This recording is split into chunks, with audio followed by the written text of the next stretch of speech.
আমি রাতে হাগি দিনে মুতি, আমার নাম হুদুল কুতকুতি।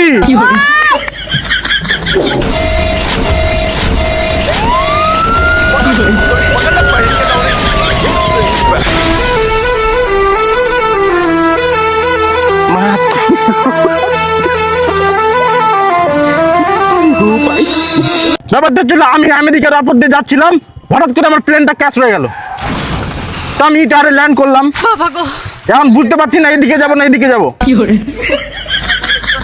আমি হচ্ছি রোবট, আমি মঙ্গল গ্রহ থেকে এসেছি।